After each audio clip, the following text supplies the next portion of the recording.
서울 변두리 좁고 구불구불한 골목길 안쪽에 붉은 벽돌로 지어진 낡은 2층 건물이 위태롭게 서 있었다. 그 건물 1층 만나 식당이라는 빛바랜 간판 아래에서 이수진 씨는 또 다른 하루를 버텨내고 있었다. 창문 너머로 휘몰아치는 차가운 겨울바람이 낡은 유리창을 사정없이 때릴 때마다 수진의 마음 한구석도 시큰하게 아려왔다.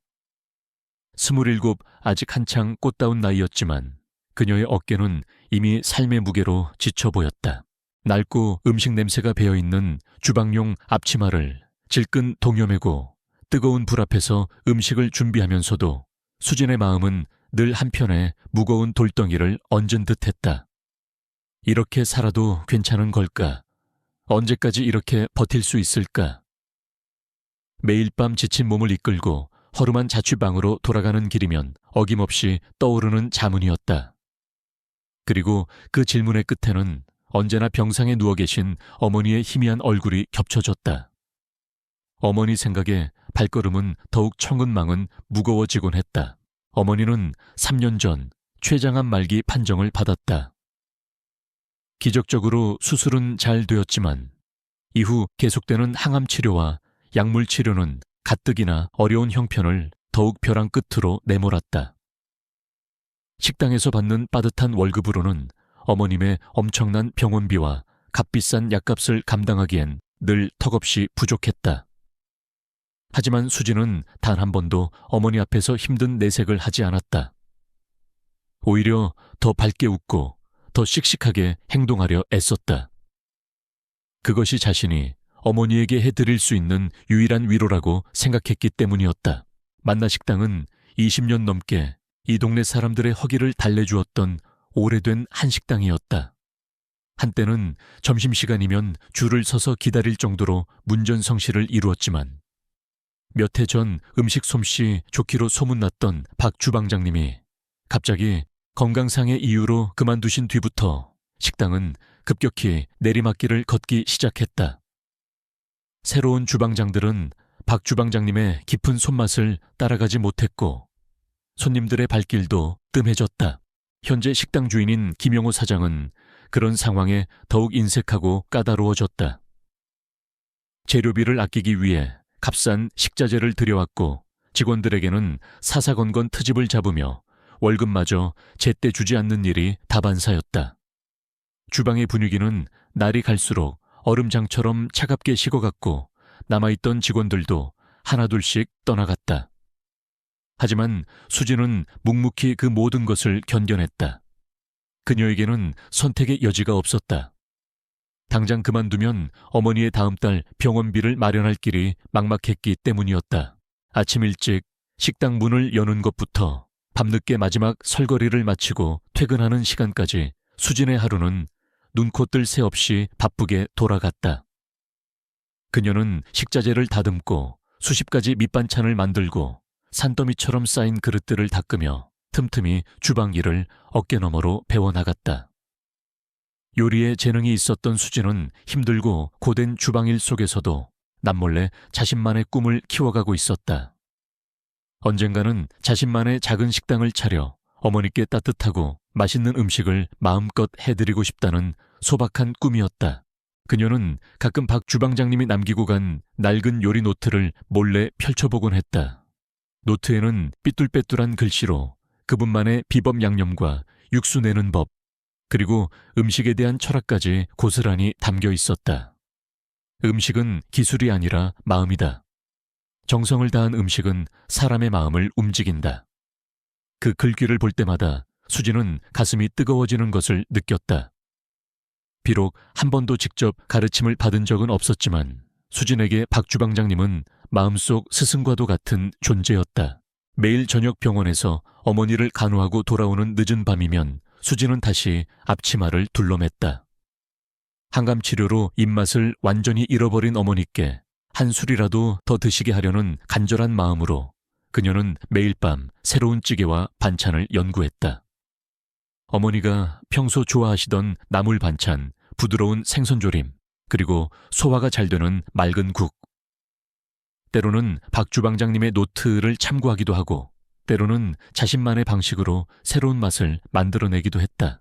우리 수진이가 없었으면 내가 어찌 살았을꼬. 어머니는 힘없는 목소리로 그렇게 말씀하시며 수진이 떠먹여주는 죽을 힘겹게 삼키셨다. 그럴 때마다 수진의 눈시울은 어김없이 붉어졌다. 하지만 그녀는 결코 어머니 앞에서 눈물을 보이지 않았다. 대신 환하게 웃으며 어머니의 손을 꼭 잡아드릴 뿐이었다. 엄마, 내가 있잖아요. 걱정하지 마세요. 엄마는 꼭 건강해지실 거예요. 하지만 현실은 냉혹했다.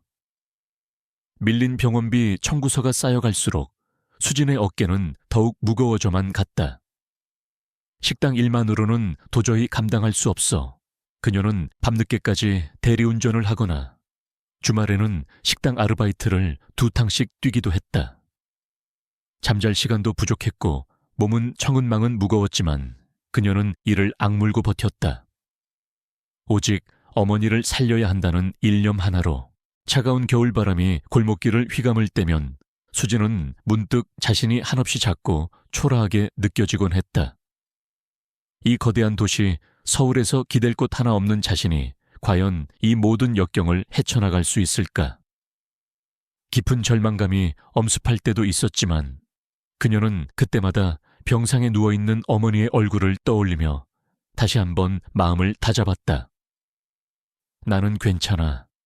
나는 우리 엄마 딸이니까 절대로 포기하지 않을 거야. 그녀의 두 눈이 밤하늘의 별처럼 희미하지만 굳건한 빛을 발하고 있었다. 그렇게 수진의 고단하지만 희망을 잃지 않는 하루하루가 쌓여가고 있었다. 그날은 유난히 살을 애는 듯한 추위가 기승을 부리는 겨울날 저녁이었다. 해가 짧아진 지 오래 어둠이 짙게 드리운 골목길에는 매서운 칼바람만이 윙윙거리며 지나다녔다.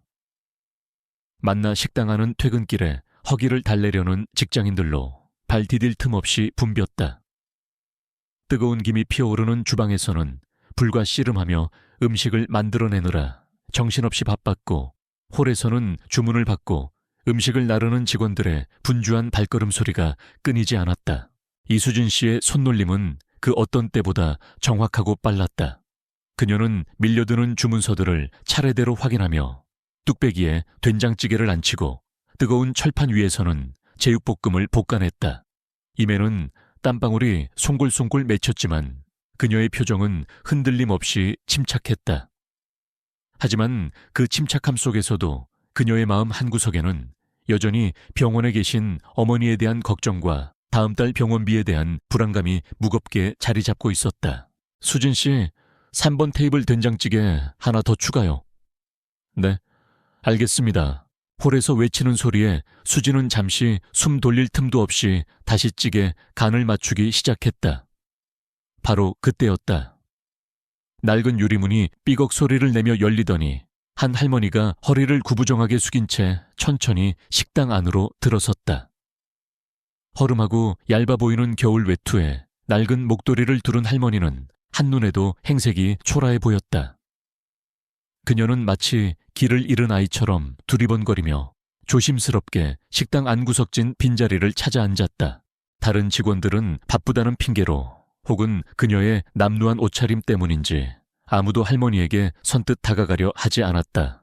식당 주인 김영호 사장은 계산대 앞에서 돈을 세며 그 모습을 흘끗 쳐다보았지만 이내 못 본 척 고개를 돌려버렸다. 그의 얼굴에는 저런 손님은 돈도 안 될 텐데 하는 듯한 귀찮은 기색이 역력했다. 하지만 수진은 달랐다. 할머니의 불안한 눈빛과 추위에 얼어붙은 듯한 창백한 얼굴을 보는 순간 그녀는 자신도 모르게 병상에 누워 계신 어머니의 모습이 떠올랐다. 만약 우리 엄마가 저런 모습으로 홀로 식당에 들어선다면 얼마나 서럽고 외로우실까. 그런 생각에 수진은 가슴 한구석이 뻐근해져 오는 것을 느꼈다. 그녀는 잠시 하던 일을 멈추고 할머니에게 다가갔다. 그리고는 최대한 부드럽고 따뜻한 목소리로 말을 건넸다. 할머니 어서 오세요. 무엇을 드시겠어요? 할머니는 갑작스러운 수진의 친절에 조금 놀란 듯 그녀를 물끄러미 올려다보았다. 그리고는 떨리는 목소리로 힘겹게 입을 열었다. 아가씨, 저기 따뜻한 된장찌개 하나만 주면 좋겠네. 오늘따라 몸이 너무 시리고 차가워서 뜨끈한 국물이라도 한 그릇 마시면 좀 나을까 싶어서 왔지. 할머니의 목소리에는 깊은 피로감과 함께 삶의 고단함이 묻어 있었다. 수지는 진심으로 안타까운 마음이 들었다. 네, 할머니. 금방 따뜻하고 맛있게 준비해 드리겠습니다. 잠시만 기다려 주세요. 수지는 환하게 웃으며 대답하고는 주방으로 돌아왔다. 그리고는 다른 주문들을 잠시 제쳐두고 할머니의 된장찌개를 특별히 정성을 들여 끓이기 시작했다. 평소보다 더 야들야들하게 두부를 썰어 넣었고 구수한 맛을 더 내기 위해 냉장고 깊숙이 넣어두었던 맛있는 양지부위도 아낌없이 넉넉히 넣었다. 육수도 한번 더 맛을 보고 된장의 농도도 세심하게 조절했다. 마치 자신의 어머니께 드릴 음식을 만드는 것처럼 그녀의 손길 하나하나에는 따뜻한 마음이 담겨 있었다. 그리고 그녀는 잠시 망설이다가 냉장고 한편에서 잘 손질된 더덕을 꺼냈다. 박 주방장님이 계실 때 가끔 특별한 손님에게만 내놓던 귀한 반찬이었다. 그녀는 능숙한 솜씨로 더덕을 먹기 좋게 찢어 매콤달콤한 양념에 조물조물 묻혀냈다. 김영호 사장님 몰래 할머니의 소반 위에 이 더덕 무침을 작은 종지에 담아 함께 올릴 생각이었다. 추운 날씨에 입맛도 없으실 텐데 이 새콤한 더덕 무침이 할머니의 기운을 조금이라도 돋우어 주기를 바라는 마음에서였다. 이수진 씨, 지금 뭐 하는 거야? 그 더덕은 왜 꺼냈어? 그거 비싼 재료인 거 몰라. 하지만 그녀의 행동은 날카로운 김용호 사장의 눈을 피하지 못했다. 그는 수진의 옆으로 다가와 못마땅한 표정으로 쏘아붙였다. 사장님, 죄송합니다. 그런데 저 할머님께서 너무 추워 보이시고 입맛도 없어 보이셔서 제가 특별히 조금만 준비했습니다. 이건 제가 책임지겠습니다. 수진은 당황하지 않고 차분하지만 단호하게 말했다. 김영호 사장은 못마땅한 듯 눈살을 찌푸렸지만 한창 바쁜 시간이라 더 이상 그녀와 실랑이를 벌이고 싶지 않은 듯 나중에 이야기해 하고는 다시 계산대로 돌아갔다. 잠시 후 수진은 김이 모락모락 피어오르는 따뜻한 된장찌개와 정갈한 밑반찬, 그리고 특별히 준비한 더덕무침까지 정성껏 차려진 소반을 들고 할머니에게 다가갔다. 할머니 진지 드세요. 맛있게 드시고 몸 좀 녹이세요. 할머니는 수진이 차려준 음식을 보고는 깜짝 놀란 듯 눈을 동그랗게 떴다.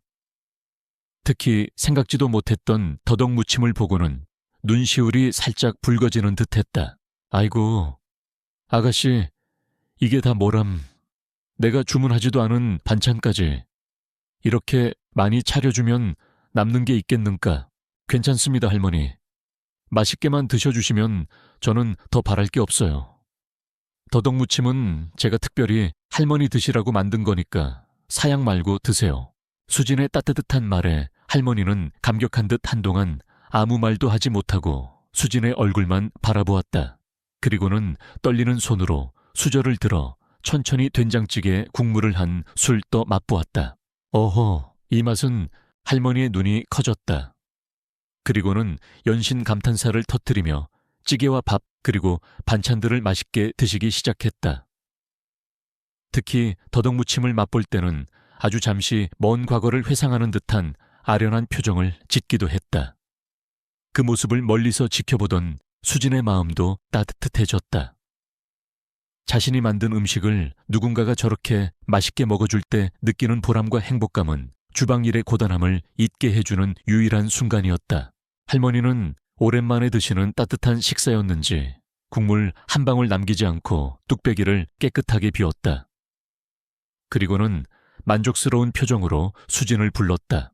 아가씨, 정말 잘 먹었네.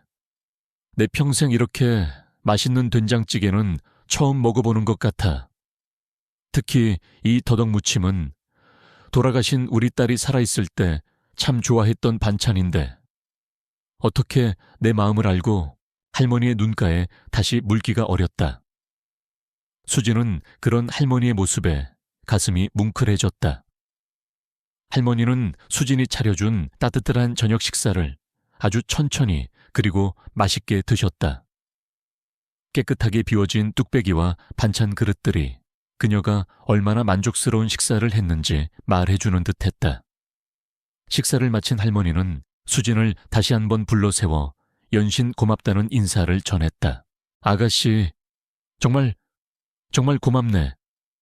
이렇게 따뜻하고 맛있는 밥상은 정말 오랜만이야. 특히 이 더덕무침은 꼭 우리 죽은 딸아이가 살아 돌아와서 해준 것만 같았어. 할머니의 눈가에 다시금 이슬이 맺혔다. 수지는 그런 할머니의 손을 가만히 잡아들이며 말했다. 할머니 별 말씀을요. 맛있게 드셨다니 제가 더 기쁩니다. 다음에 또 오시면 그때도 맛있는 음식 많이 해드릴게요. 그래야지. 꼭 다시 와야지. 이 은혜를 어떻게 갚아야 할꼬. 할머니는 주섬주섬 외투 주머니에 손을 넣어 무언가를 찾는 듯 했다. 하지만 이내 그녀의 표정이 당혹감으로 굳어지기 시작했다. 할머니는 외투의 이쪽 저쪽 주머니를 몇 번이고 다급하게 뒤졌지만 원하는 것을 찾지 못한 듯 얼굴이 하얗게 질려갔다. 아이고, 이게 어찌 된 일인고. 분명히 지갑을 가지고 나왔는데 어디다 두었는지 통 기억이 나지를 않네. 할머니의 목소리가 불안감으로 심하게 떨리고 있었다. 그녀는 거의 울상이 되어 식탁 주변과 자신의 옷가지를 다시 한번 샅샅이 뒤졌지만 지갑은 어디에도 보이지 않았다. 식당 안에 다른 손님 몇몇이 그 모습을 흘끗 쳐다보았고 계산대 앞에 서 있던 김용호 사장의 미간이 살짝 찌푸려지는 것을 수진은 보았다. 수진의 머릿속에 순간 병원에 계신 어머니의 모습이 스쳐 지나갔다. 만약 자신의 어머니가 혹은 자신이 이런 상황에 처한다면 얼마나 당황스럽고 막막할까. 가뜩이나 몸도 편찮으신 할머니가 음식값 때문에 곤란을 겪게 하고 싶지는 않았다. 수진은 순간적으로 어떤 결심을 했다. 비록 자신의 형편도 넉넉하지는 않았지만 오늘 하루쯤은 괜찮을 거라고, 아니 괜찮아야 한다고 생각했다.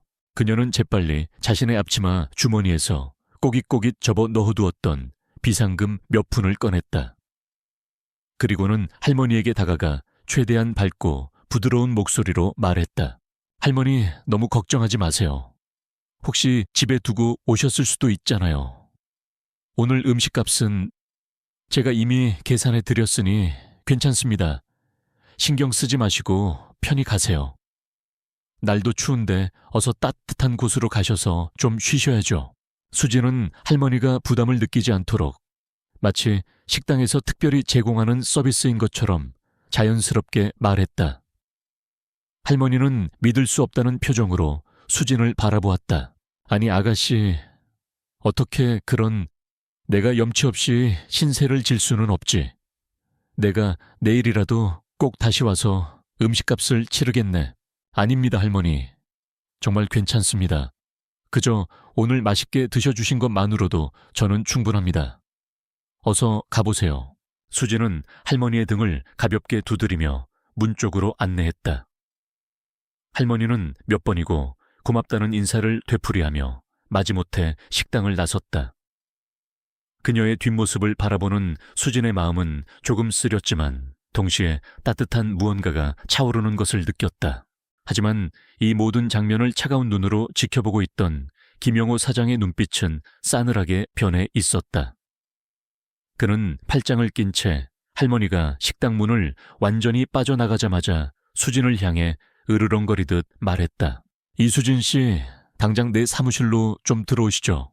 김용호 사장의 날카롭고 위압적인 목소리가 바쁜 저녁 시간에 식당 홀을 갈랐다. 다른 직원들은 모두 고개를 숙인 채 애써 자신의 일에만 집중하는 척했지만 그들의 귀는 온통 이쪽으로 쏠려 있었다. 주방에서 일하던 박미자 여사만이 걱정스러운 눈빛으로 수진을 바라볼 뿐이었다. 수진은 심장이 쿵 내려앉는 것을 느꼈지만 애써 태연한 척하며 사장의 뒤를 따라 좁고 허름한 사무실 안으로 들어섰다. 사무실 안은 각종 서류와 오래된 집기들로 어수선했고 한겨울임에도 불구하고 난방이 제대로 되지 않아 냉기가 감돌았다. 김영호 사장은 책상 위에 놓인 서류들을 신경질적으로 거칠게 넘기며 입을 열었다. 그의 목소리는 분노로 가득 차 있었다. 이수진 씨, 도대체 무슨 생각으로 그런 어처구니 없는 짓을 한 거죠?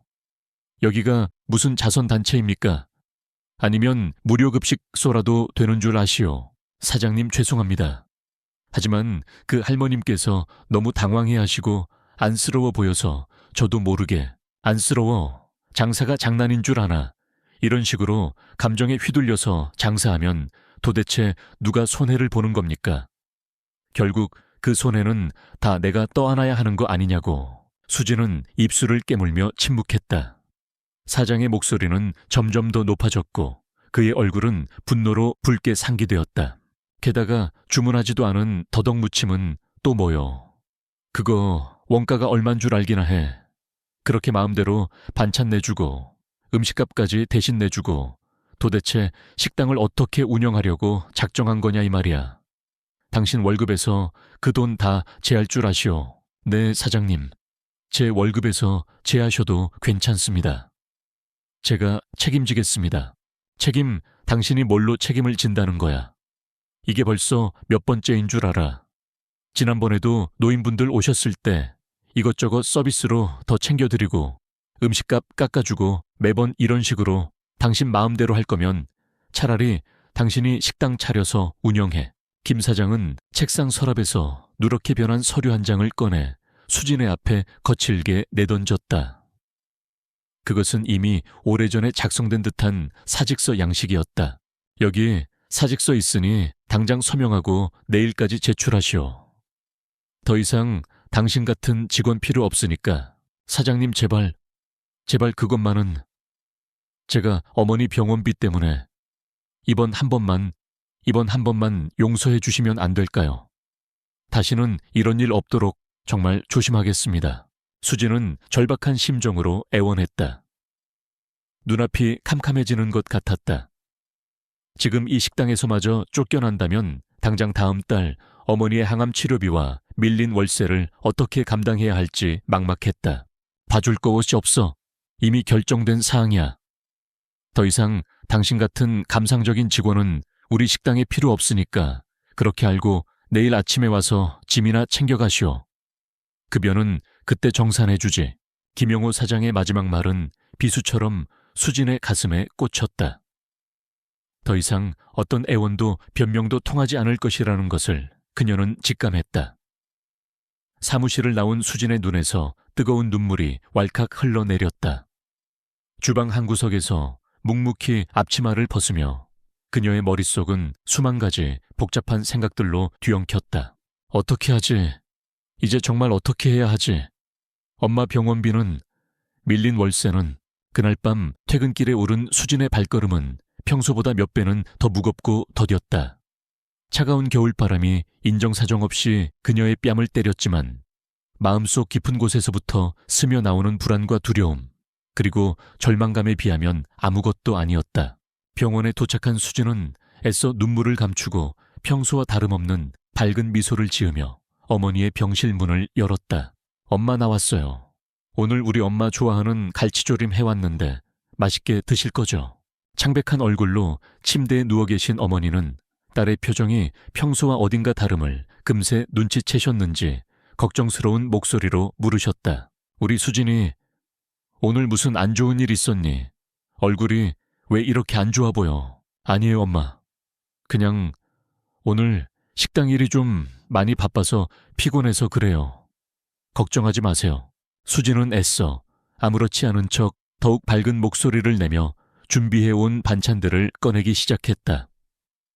하지만 그녀의 마음은 천길 낭떠러지 아래로 떨어지는 듯한 깊은 절망감으로 가득 차 있었다. 그날 밤 수진은 어머니의 병실 간이 침대에 누워 거의 뜬 눈으로 밤을 지새웠다. 앞으로 닥쳐올 막막한 현실 앞에서 그녀는 한없이 작고 무력하게 느껴졌다. 다음날 새벽 알람 소리가 채 울리기도 전에 수진은 잠에서 깨어났다. 밤새 뒤척이며 거의 뜬 눈으로 밤을 지사은 탓에 온몸이 천근망은 무거웠지만 그녀는 억지로 몸을 일으켰다. 오늘이 만나 식당에서의 마지막 날이라고 생각하니 발걸음이 차마 떨어지지 않았다. 하지만 언제까지고 이렇게 주저앉아 있을 수만은 없었다.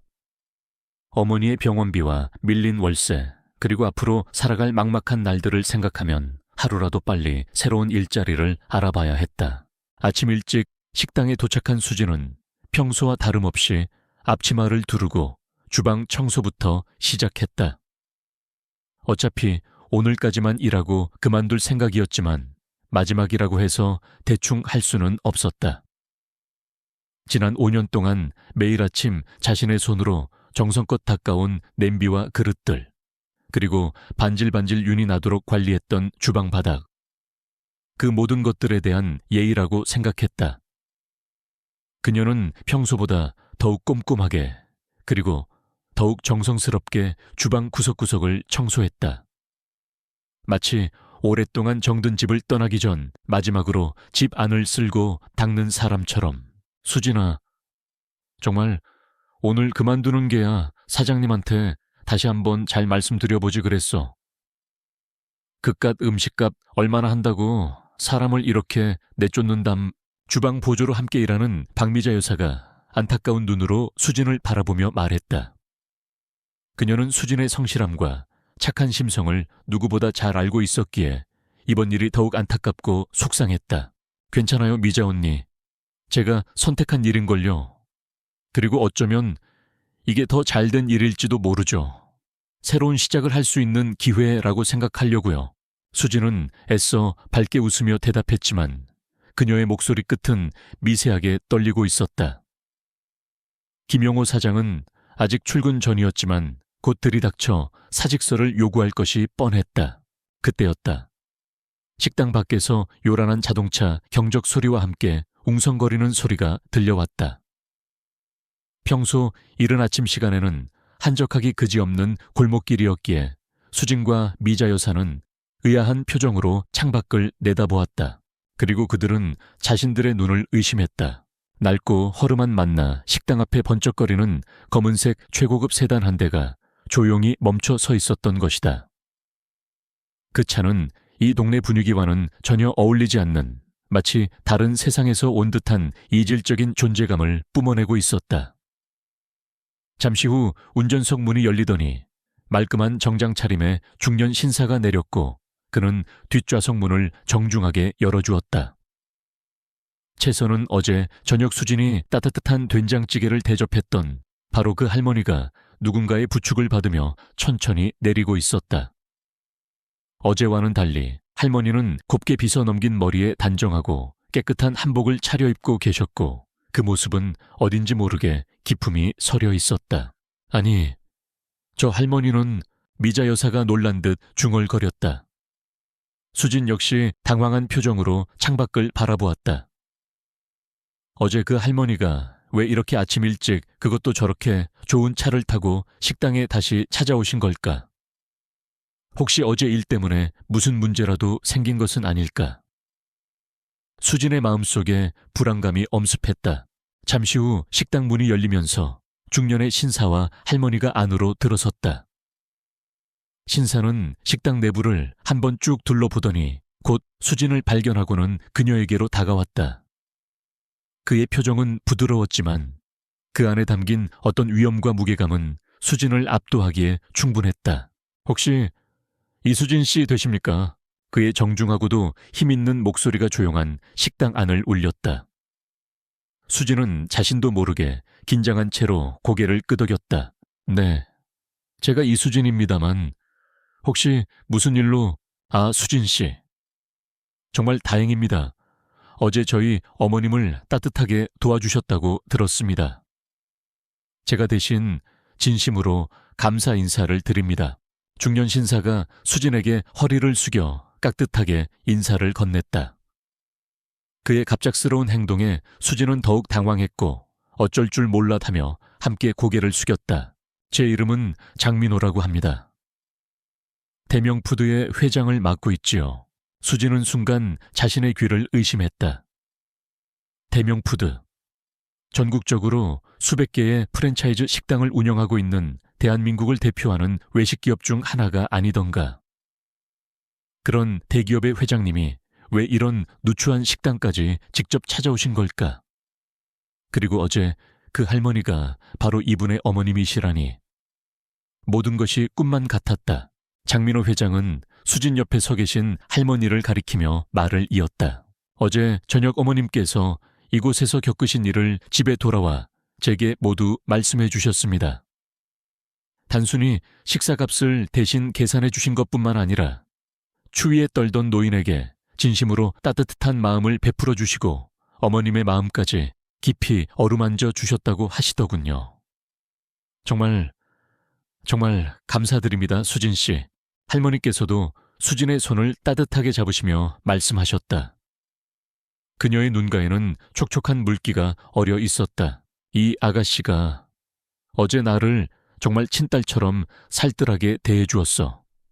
내가 지갑을 잃어버려서 얼마나 당황하고 절망했는지 모르는데 그 마음을 어찌나 잘 알아주던지 내 딸내미가 살아있을 때 해주던 것처럼 그 따뜻한 된장찌개에다가 그 더덕무침까지. 할머니는 말을 잇지 못하고 감정에 북받친 듯 눈물을 글썽이셨다. 수진은 그제야 할머니가 어제 더덕무침을 드시면서 왜 그런 아련한 표정을 지으셨는지 어렴풋이 짐작할 수 있었다. 그것은 돌아가신 따님에 대한 그리움 때문이었을 것이다. 어머님께서는 집에 돌아오셔서도 계속 수진 씨 칭찬을 하셨습니다. 요즘 세상에 이렇게 마음씨 곱고 인정 많은 젊은이가 있다는 사실이 놀랍고도 감격스럽다고 하시면서요. 특히 그 더덕무침을 드시고는 한참 동안 눈물을 흘리셨어요.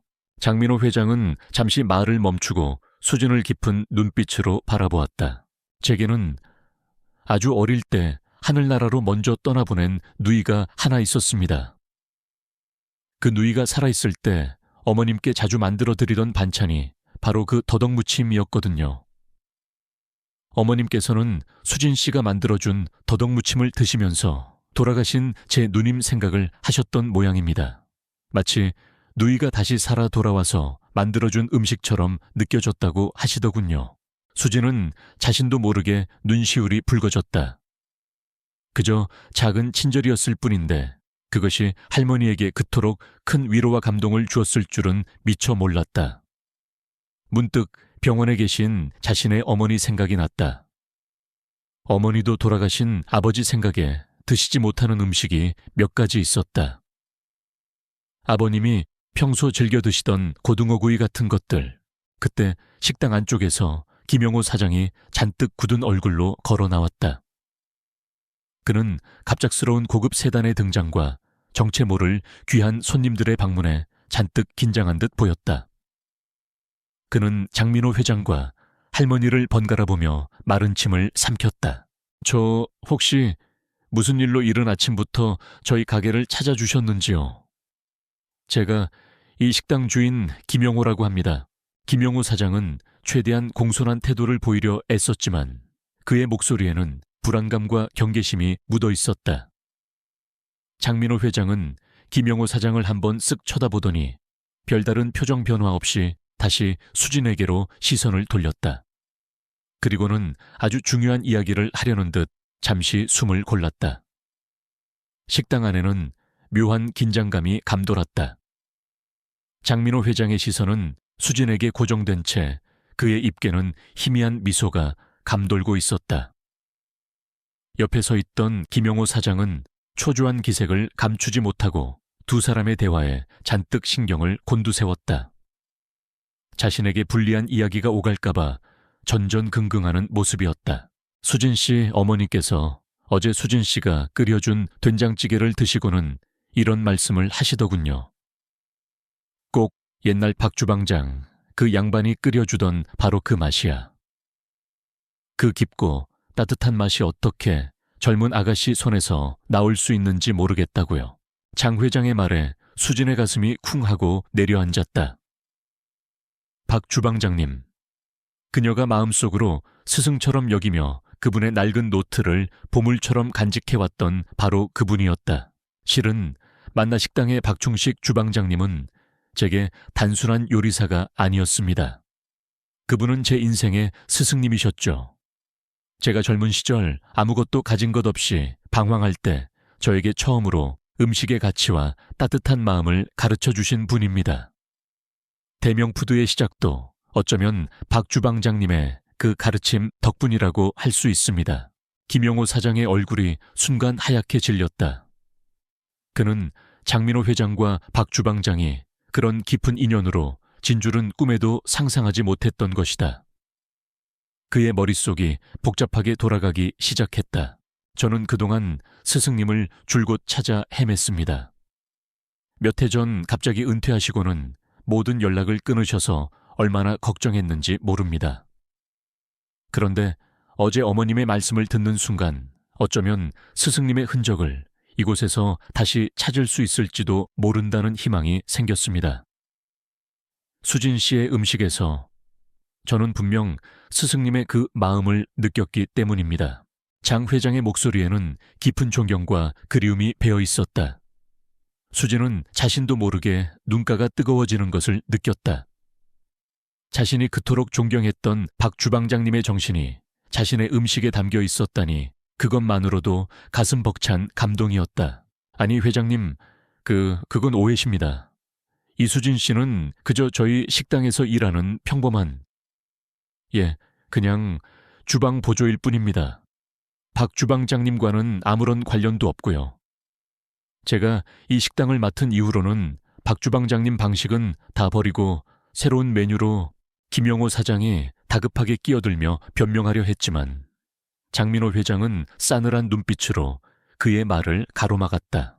김용호 사장님, 제가 알기로는 박 주방장님께서 이 식당을 떠나신 지 이제 겨우 2년 남짓된 것으로 압니다만 그 짧은 시간 동안 스승님께서 평생을 바쳐 쌓아 올린 이 식당의 명성과 전통을 이렇게까지 망가뜨려 놓으신 겁니까?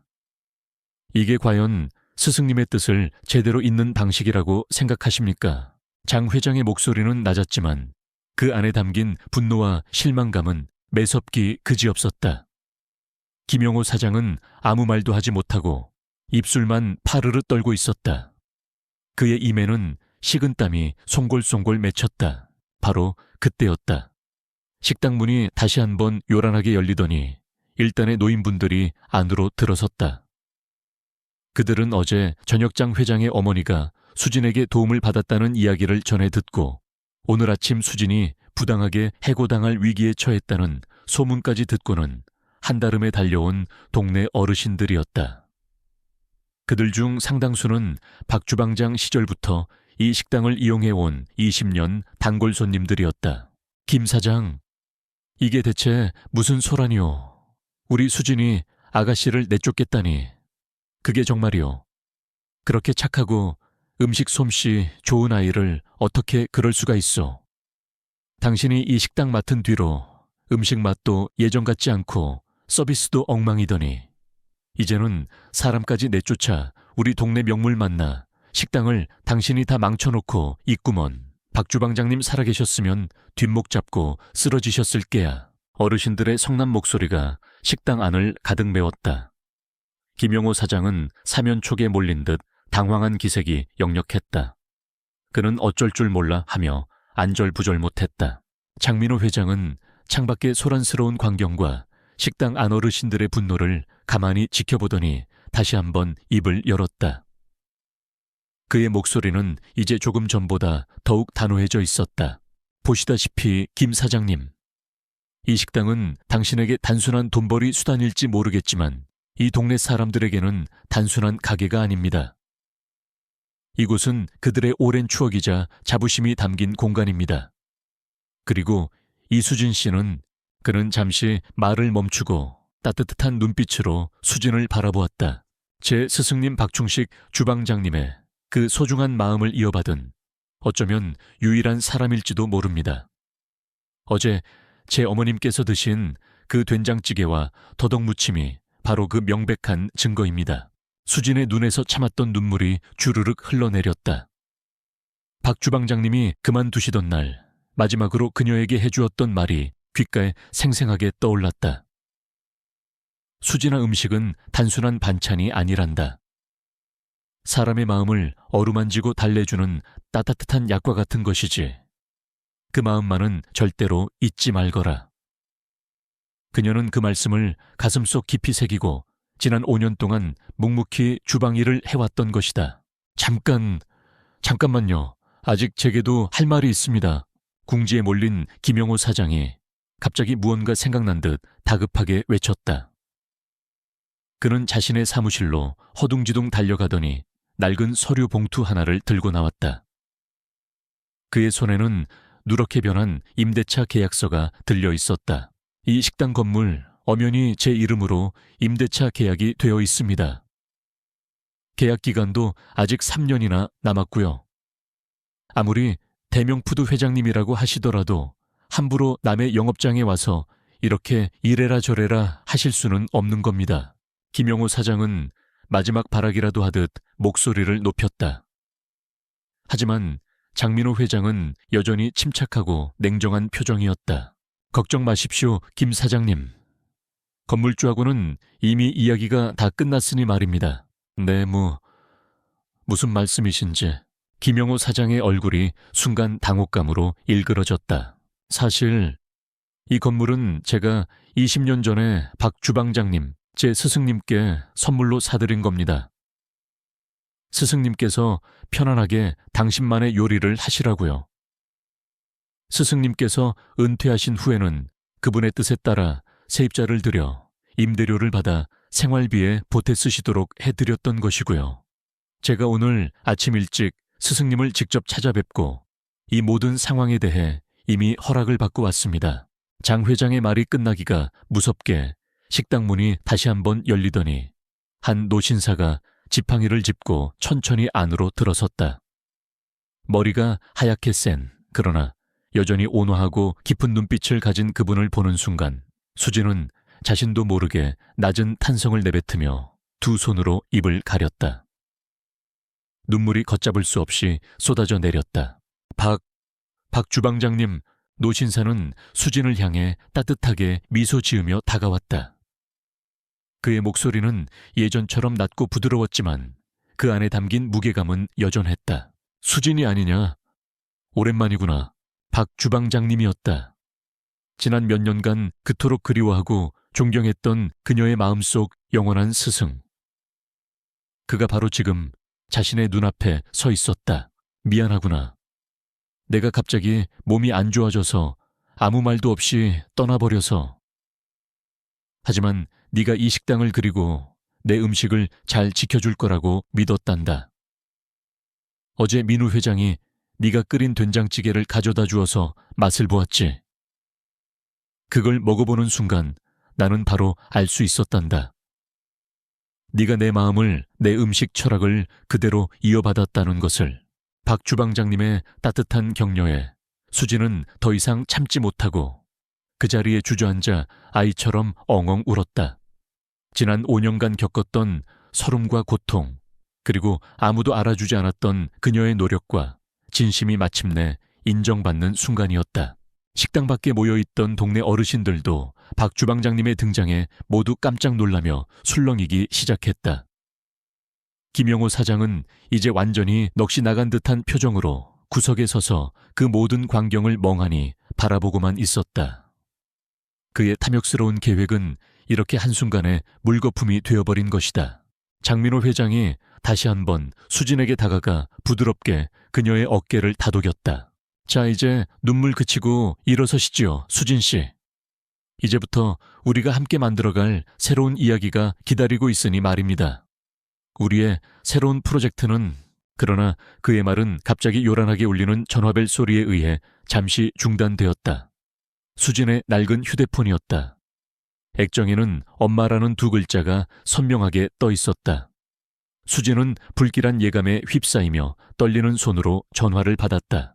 네, 엄마, 여보세요. 네, 뭐라고요? 지금 당장 가겠습니다. 전화를 끄는 수진의 손이 사시나무처럼 떨리고 있었다. 그녀의 얼굴은 하얗게 질려 있었다. 죄송합니다. 회장님, 주방장님. 저희 어머니가 갑자기 상태가 너무 안 좋아지셔서 지금 당장 병원으로 가봐야 할 것 같습니다. 수진의 다급한 외침에 장민호 회장과 박 주방장은 서로의 얼굴을 잠시 쳐다보았다. 그들의 눈빛에는 당혹감과 함께 진심 어린 걱정이 스쳐 지나갔다. 조금 전까지만 해도 새로운 시작에 대한 희망으로 가득 찼던 사무실 안의 공기가 순식간에 무겁고 차갑게 가라앉았다. 일단 병원으로 가보는 게 좋겠구나. 우리가 함께 가주마. 박 주방장이 먼저 침착하게 입을 열었다. 그의 목소리는 낮았지만 그 안에는 수진을 안심시키려는 따뜻한 배려가 담겨 있었다. 네, 저희 차로 모시겠습니다. 어서 가시죠. 장민호 회장도 즉시 밖으로 나가 자신의 운전기사에게 병원으로 향할 것을 지시했다. 수진은 두 사람의 갑작스럽지만 진심 어린 도움에 잠시 멍하니 서 있다가 이내 정신을 차리고 황급히 그들의 뒤를 따랐다. 병원으로 향하는 차 안에서 수진은 초조함과 불안감으로 손톱을 깨물며 안절부절 못했다. 제발 어머니에게 아무 일도 없기를, 그저 단순한 해프닝이기를 간절히 기도했다. 하지만 마음 한구석에서는 불길한 예감이 떠나지 않았다. 어머니의 병세가 최근 들어 조금씩 나빠지고 있다는 것을 그녀는 느끼고 있었기 때문이었다. 박 주방장은 그런 수진의 손을 가만히 잡아주었다. 그의 따뜻하고 투박한 손길에서 어떤 위로와 격려가 전해져 오는 듯했다. 수진아, 너무 걱정하지 말거라. 사람의 마음이라는 것이 때로는 약보다 더 큰 힘을 발휘하기도 하는 법이다. 네가 그동안 어머니께 드린 정성과 사랑이 분명 좋은 기운으로 작용할 게야. 맞습니다, 수진 씨. 그리고 혹시라도 병원비나 그런 문제로 어려움이 있다면 조금도 염려하지 마십시오. 제가 모든 지원을 아끼지 않겠습니다. 장민호 회장의 예상치 못한 말에 수진은 깜짝 놀라 고개를 들었다. 네, 아닙니다, 회장님. 어떻게 그런 신세라니요. 이건 신세가 아닙니다. 어쩌면 제가 스승님께 그리고 수진 씨께 진 빚을 조금이나마 갚을 수 있는 기회일지도 모르지요. 그러니 아무 부담 갖지 마시고 오직 어머님 건강 회복에만 집중하십시오.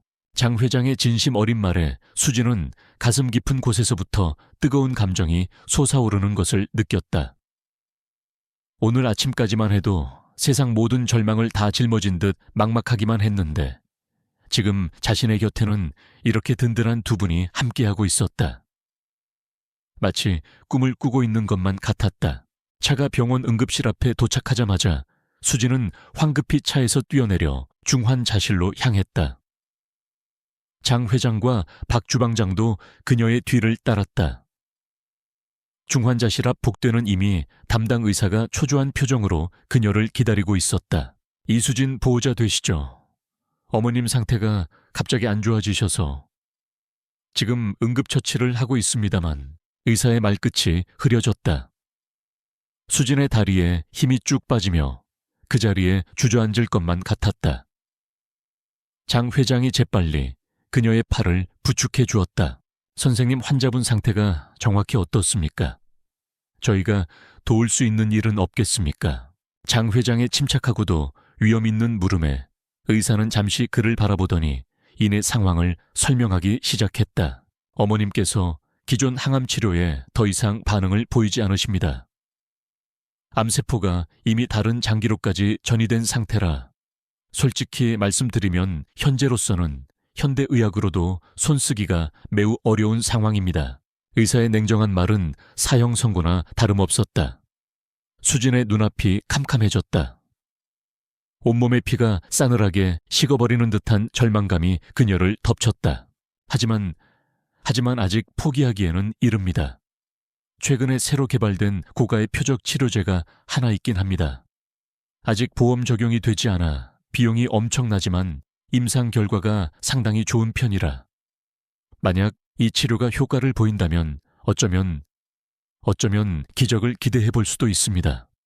하지만 그 비용이 의사는 수진의 행사액을 한번 쓱 훑어보더니 안타깝다는 듯 말끝을 흐렸다.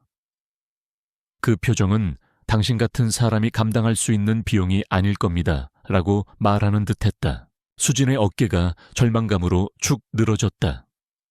마지막 희망의 끝마저 놓아버려야 하는 것일까?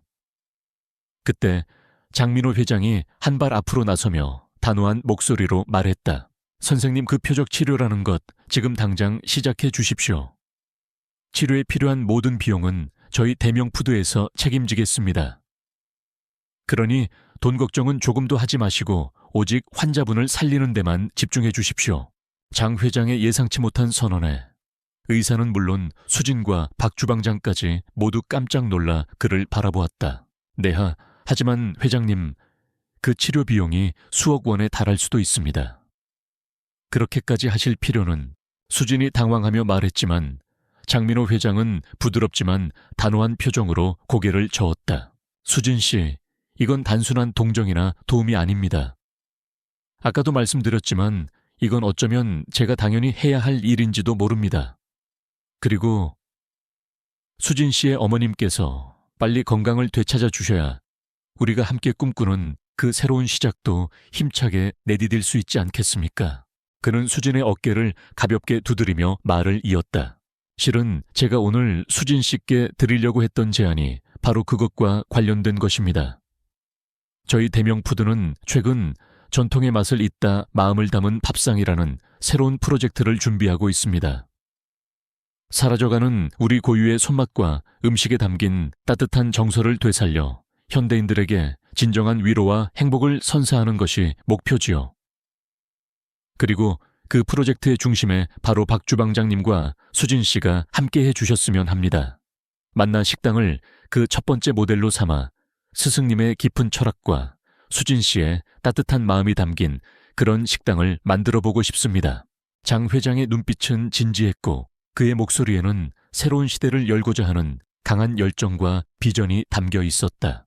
박 주방장님도 수진의 손을 꼭 잡으며 말했다. 수진아, 너무 부담 갖지 말고 회장님의 제안을 받아들이려무나. 이것은 네가 그동안 베풀어온 그 따뜻한 마음씨에 대한 하늘의 보답일 게다. 그리고 네 어머님께서는 분명 네가 만든 음식을 드시고 기운을 차리실 게야. 음식은 사람의 마음을 움직이는 가장 강력한 힘을 지니고 있으니 말이다. 두 분의 진심, 어린 격려와 파격적인 제안에 수진은 자신도 모르게 뜨거운 눈물을 흘리고 있었다. 절망의 가장 밑바닥에서 그녀는 지금 가장 눈부신 희망의 빛을 마주하고 있었던 것이다. 그녀는 떨리는 목소리로 간신히 대답했다. 감사합니다. 정말 감사합니다, 회장님. 주방장님, 제가 앞으로 어떻게 이 은혜를 다 갚아야 할지. 은혜라니 당치도 않은 소리 마십시오, 수진 씨. 이것은 우리 모두에게 새로운 기회입니다. 자, 이제 어머님 치료에 집중하시고 우리는 밝은 미래를 함께 그려봅시다. 장민호 회장의 얼굴에 환한 미소가 떠올랐다.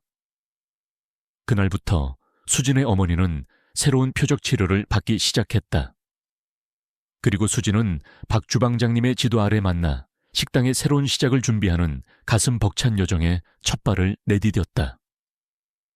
그녀의 마음속에는 어머니에 대한 간절한 기도와 함께 자신에게 주어진 이 기적 같은 기회를 통해 세상에 따뜻한 위로를 전하고 싶다는 새로운 꿈이 피어오르고 있었다.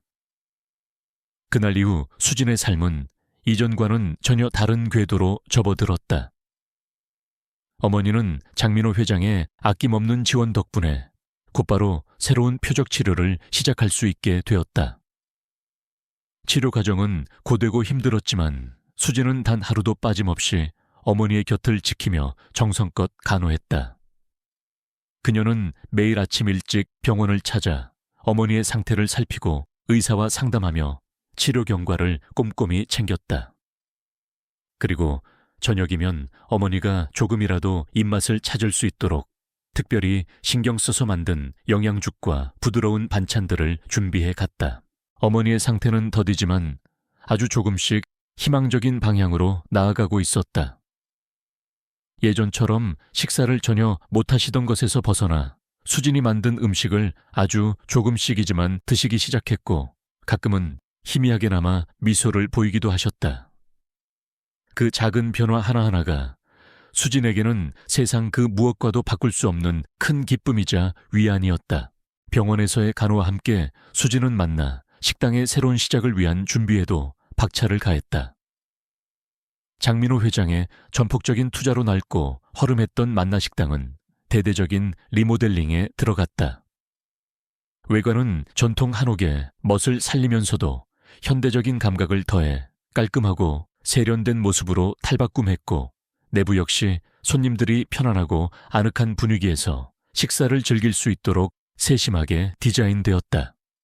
특히 주방은 박 주방장님과 수진의 의견을 적극 반영하여 최신식 설비를 갖춘 효율적이고 위생적인 공간으로 재탄생했다. 수진에게 가장 큰 변화는 박 주방장님의 공식적인 제자가 되어 본격적으로 그분의 요리 비법과 철학을 전수받게 되었다는 것이었다. 박 주방장님은 마치 자신의 마지막 열정을 모두 쏟아붓는 것처럼 수진에게 자신이 평생을 바쳐 터득한 모든 것을 아낌없이 가르쳐 주었다. 수진아, 음식에서 가장 중요한 것은 첫째도 마음, 둘째도 마음, 그리고 마지막 셋째도 마음이다. 아무리 좋은 재료와 훌륭한 기술을 가지고 있다 한들 그 안에 음식을 먹는 사람을 생각하는 따뜻한 마음이 담겨 있지 않으면 그것은 그저 배를 채우는 먹거리에 불과하단다. 박 주방장님은 육수를 내는 법부터 시작해서 각 재료의 특성을 살리는 손질법 전통 방식의 장 담그는 법, 그리고 자신만의 비법 양념을 만드는 법까지 아주 기초적인 것부터 심오한 요리 철학에 이르기까지 모든 것을 하나하나 꼼꼼하게 가르쳐 주었다. 수진은 스펀지가 물을 빨아들이듯 그 모든 가르침을 진지하고 열정적으로 흡수했다. 그녀는 박 주방장님이 예전에 남기신 낡은 요리 노트를 다시 꺼내 그의 가르침과 비교하며 밤늦도록 연구했고 때로는 자신만의 창의적인 아이디어를 더해 새로운 맛을 만들어내기도 했다. 그래, 바로 이 맛이야 내게는 분명 나를 뛰어넘을 만한 특별한 재능이 있구나. 하지만 자만하지 말고 늘 겸손한 마음으로 정진해야 한다. 음식은 정직해서 만드는 사람의 마음을 그대로 담아내거든. 박 주방장님은 수진이 만든 음식을 맛보고는 칭찬을 아끼지 않으면서도 늘 따끔한 조언과 격려를 잊지 않았다. 수진은 그런 스승의 가르침 속에서 하루가 다르게 성장해 나갔다. 그녀의 손끝에서 만들어지는 음식들은 이전보다 훨씬 더 깊고 풍부한 맛을 내기 시작했고 그 안에는 스승에 대한 존경과 음식에 대한 진심이 고스란히 담겨 있었다. 얼마 후 새롭게 단장한 만나 식당의 주방에는 젊고 패기 넘치는 청년 요리사 몇몇이 합류했다. 그들은 대명 푸드에서 특별히 선발된 신입 요리사들로 박 주방장님의 명성과 가르침을 직접 전수받기 위해 이곳으로 파견된 인재들이었다. 처음에는 그들 중 몇몇이 젊은 여성인 수진을 다소 얕보거나 그녀의 실력에 대해 의구심을 품기도 했다. 하지만 수진이 묵묵히 자신의 실력을 보여주고 또 누구보다 성실하고 겸손한 자세로 배움에 임하는 모습을 보면서 그들의 시선은 점차 존경과 신뢰로 바뀌어갔다. 수진은 박 주방장님의 가르침을 자신만 독점하려 하지 않고 동료 요리사들과 함께 공유하며 서로 배우고 성장하는 긍정적인 분위기를 만들어 나갔다. 어느덧 시간은 흘러 어머니의 건강 상태는 눈에 띄게 호전되었다. 새로운 표적 치료제는 놀라운 효과를 보였고 어머니는 이제 스스로 식사를 하실 수 있을 정도로 기력을 회복하셨다. 특히 수진이 매일 아침 병원으로 정성껏 만들어 가져다 드리는 된장찌개와 따뜻한 밥은 어머니에게 최고의 보약이었다. 우리 수진이가 끓여주는 이 된장찌개는 정말 세상 어디에서도 맛볼 수 없는 특별한 맛이야. 이걸 먹으면 없던 기운도 샘솟는 것 같단 말이지. 어머니는 오랜만에 환한 미소를 지으며 말씀하셨다. 그 미소를 보는 순간 수진은 지난 모든 고생과 아픔이 한순간에 눈 녹듯 사라지는 것을 느꼈다. 마침내 새롭게 단장한 만나 식당의 재개업 날짜가 정해졌다. 수진과 박 주방장 그리고 젊은 요리사들은 막바지 준비에 여념이 없었다. 식당 내부는 전통적이면서도 현대적인 감각이 조화롭게 어우러져 있었고 주방에서는 맛있는 음식 냄새가 솔솔 피어올랐다. 모든 것이 완벽하게 준비된 듯했다. 재개업을 하루 앞둔 날 저녁 수진은 홀로 주방에 남아 마지막으로 모든 것을 점검하고 있었다. 지난 몇 달간의 시간들이 주마등처럼 스쳐 지나갔다. 절망의 나락에서 기적처럼 만난 귀인들, 스승님의 따뜻한 가르침, 그리고 어머니의 회복. 이 모든 것이 꿈만 같았다. 그녀는 자신에게 주어진 이 소중한 기회에 감사하며 앞으로 만나 식당을 통해 세상에 더 많은 따뜻함과 위로를 전하리라 다짐했다. 그때 박 주방장님이 조용히 주방으로 들어왔다. 그의 손에는 작은 보자기에 쌓인 무언가가 들려 있었다. 수진아, 내일이면 드디어 만나 식당이 새롭게 문을 여는구나. 내게 꼭 전해주고 싶은 것이 있다. 박 주방장님은 수진에게 보자기를 건넸다. 수진이 조심스럽게 보자기를 풀자 그 안에는 아주 오래되어 보이는 낡은 나무 도마 하나와 작은 칼 세트가 들어있었다. 이 도마와 칼은 내 스승님이신 분께서 나에게 물려주신 것이다. 그리고 내가 평생을 내 몸처럼 아끼며 사용해왔지. 이제는 네가 이것을 이어받을 때가 된 것 같구나. 수진은 떨리는 손으로 도마와 칼을 받아들었다. 그것은 단순한 조리 도구가 아니었다. 스승의 스승으로부터 이어져 내려온 수십 년의 세월과 땀, 그리고 음식에 대한 깊은 철학이 담긴 소중한 유산이었다. 기억하거라, 수진아. 진정한 요리사는 화려한 기술이나 값비싼 재료로 음식을 만드는 사람이 아니다. 마음으로 음식을 만들고 그 음식으로 사람들의 마음을 움직이는 사람, 그 사람이 바로 진정한 요리사란다. 너는 이미 그 마음을 가지고 있으니 앞으로 훌륭한 요리사가 될 수 있을 게야. 박 주방장님의 따뜻한 격려에 수진의 눈에는 다시 한번 뜨거운 눈물이 고였다. 그녀는 스승님 앞에 깊이 고개를 숙여 감사 인사를 올렸다. 내일 드디어 만나 식당의 새로운 역사가 시작될 것이었다. 그리고 그 역사의 중심에는 바로 그녀 이수진이 서 있을 터였다. 마침내 만나 식당이 새롭게 문을 여는 날이 밝았다. 이른 아침부터 식당 앞은 재개업을 축하하기 위해 찾아온 동네 어르신들과 소문을 듣고 찾아온 손님들로 북적였다.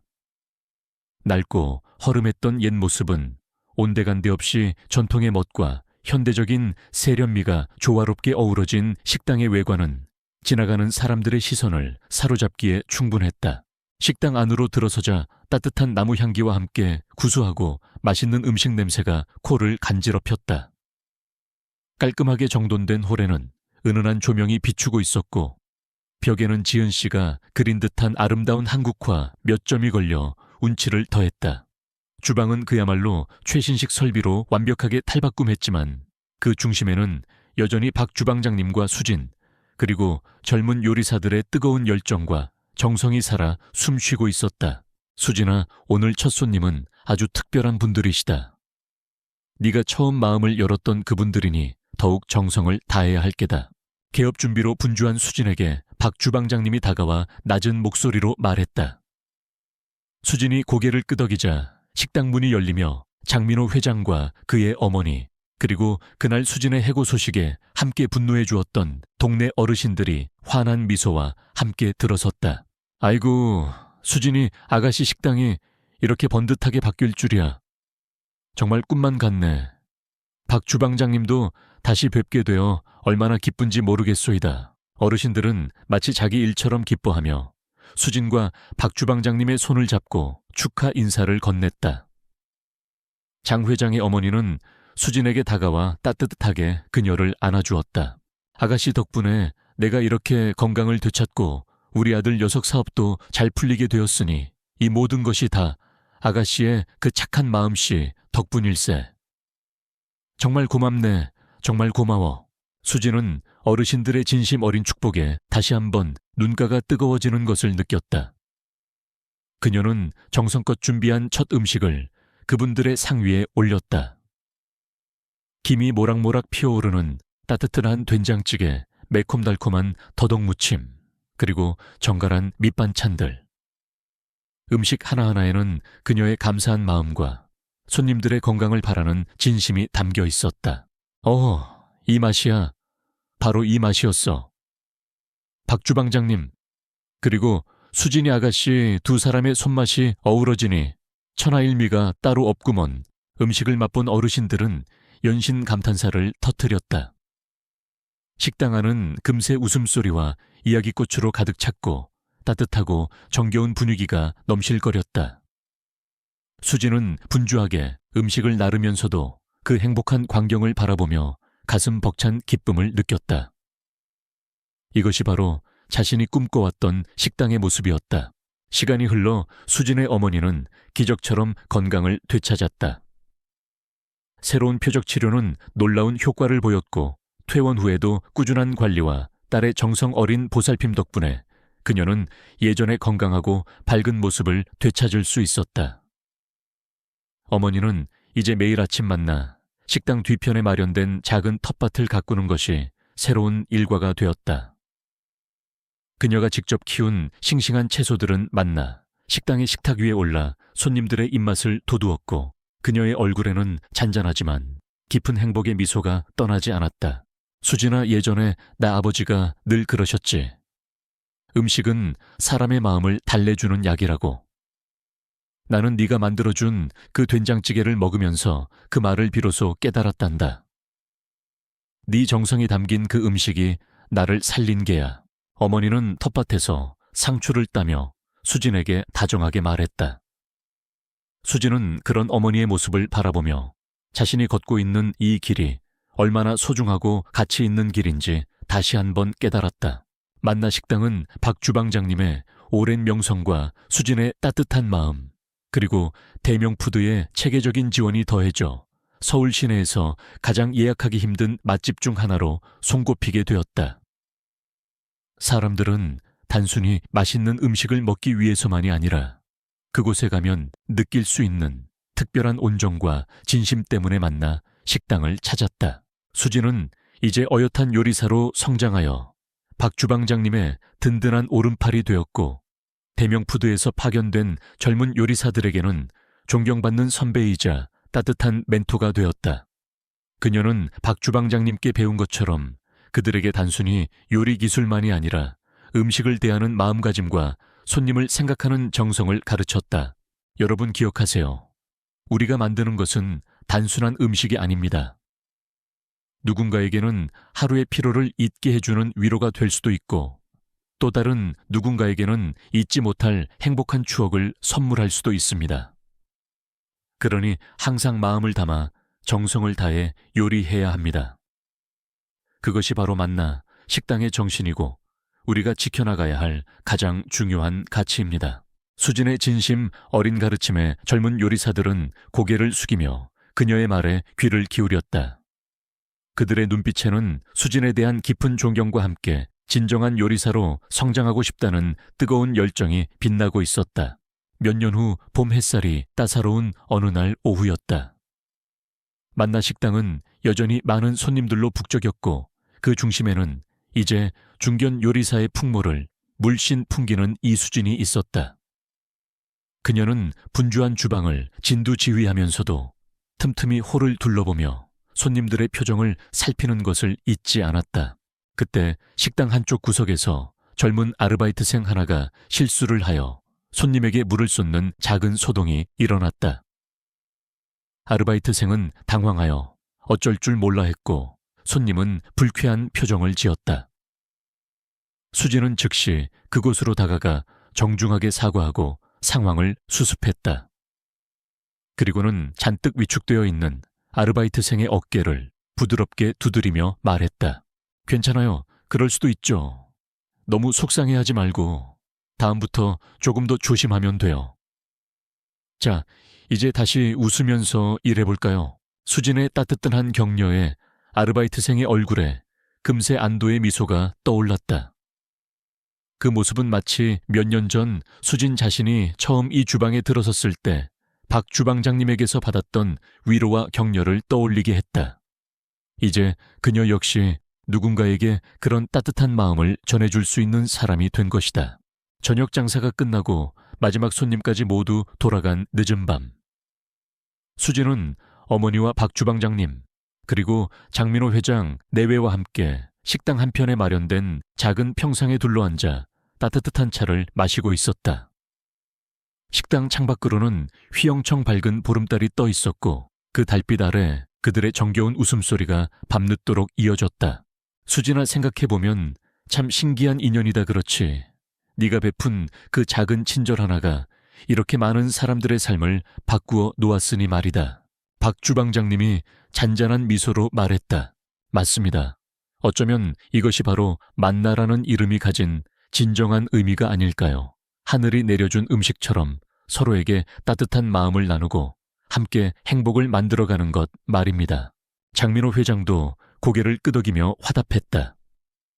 수진의 어머니는 딸의 손을 꼭 잡고 자랑스러운 눈빛으로 그녀를 바라보았다. 수진은 가만히 고개를 들어 밤하늘의 달을 바라보았다. 그녀의 마음은 더없이 평화롭고 충만했다. 절망의 끝에서 만난 기적 같은 인연들, 그리고 그 인연들이 만들어낸 따뜻한 이야기들. 그녀는 이제 더 이상 외롭거나 두렵지 않았다. 그녀의 곁에는 사랑하는 가족과 든든한 스승, 그리고 그녀를 믿고 지지해주는 많은 사람들이 함께하고 있었기 때문이었다. 그리고 그녀는 알고 있었다. 이 이야기는 여기서 끝이 아니라는 것을. 만나 식당의 따뜻한 된장찌개처럼 구수하고 깊은 맛을 내는 그녀의 인생 이야기는 앞으로도 계속될 것이라는 것을. 또 다른 누군가에게 희망과 위로를 전하며 세상 가장 아름다운 마음의 레시피를 완성해 나갈 것이라는 것을. 그녀의 입가에 잔잔한 미소가 떠올랐다. 그것은 세상 모든 것을 다 가진 사람만이 지을 수 있는 가장 깊고 아름다운 행복의 미소였다.